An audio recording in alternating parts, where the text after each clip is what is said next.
Bonjour à tous et bienvenue dans cette nouvelle exploration.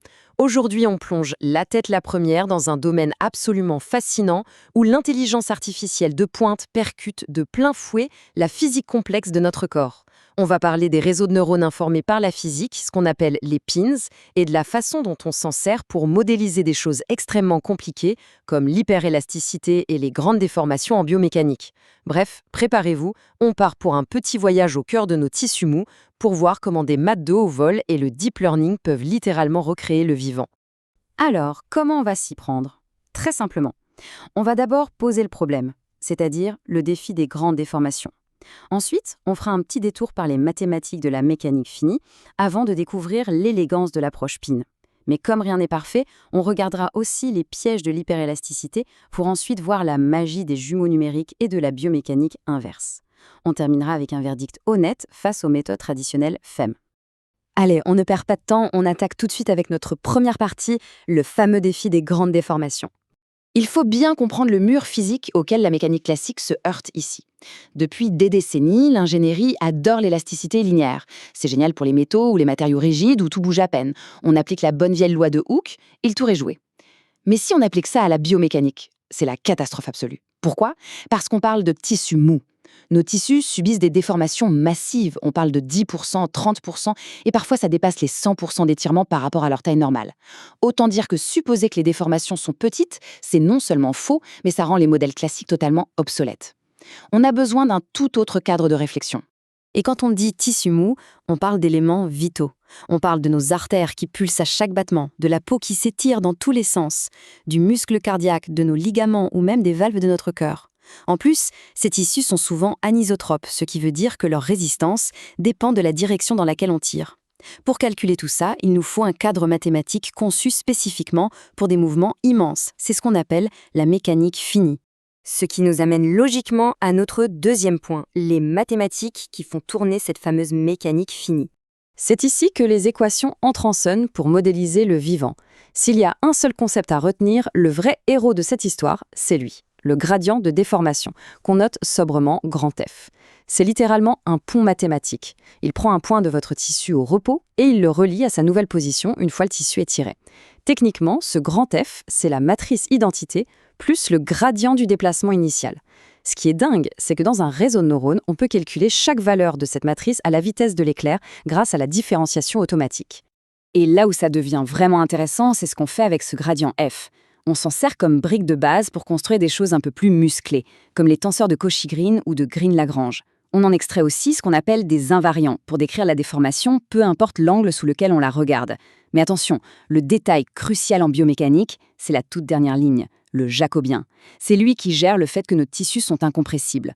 Pensez simplement à un ballon rempli d'eau. Vous appuyez dessus, il change complètement de forme, mais son volume intérieur reste strictement identique. Le jacobien est là pour garantir cette règle. Bien, maintenant qu'on sait comment ça se déforme, il faut s'assurer que les forces s'équilibrent, sinon la physique s'effondre. On utilise pour ça l'équilibre mécanique lagrangien. L'astuce ici, c'est qu'au lieu d'essayer de calculer les forces sur un tissu qui est en train de bouger de tous les côtés, on calcule tout en se basant sur la position des départs.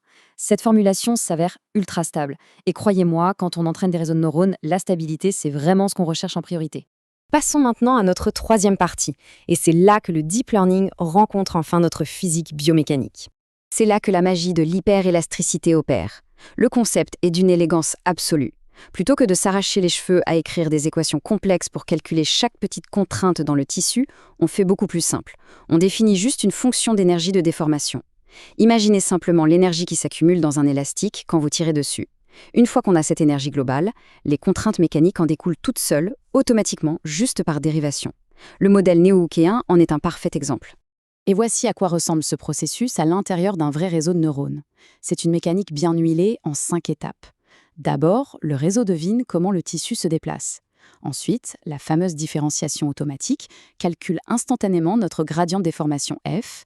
Hop, troisième étape, on injecte ce F dans notre fonction d'énergie. En quatrième, le moteur du réseau dérive cette énergie pour nous donner directement la contrainte mécanique. Et enfin, on vérifie si la physique est respectée pour calculer l'erreur du réseau et l'améliorer. Il faut réaliser à quel point c'est une révolution.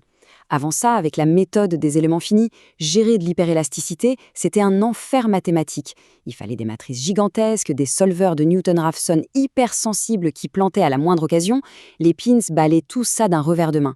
Ils remplacent cette montagne de complexité par une énergie purement différenciable. Le réseau calcule les contraintes tout seul, par simple dérivation. Sur le papier, c'est brillant. Mais bon, on est dans le monde réel, donc forcément, il y a un loup. Ce qui nous amène directement à notre quatrième partie, les obstacles techniques et les fameux pièges de l'hyperélasticité. Car oui, modéliser de l'hyperélasticité avec une IA, c'est un véritable parcours du combattant. Il y a 5 gros pièges. Le pire, c'est la différenciation imbriquée. Dans notre réseau, pour arriver au calcul d'erreur, on doit dériver en cascade.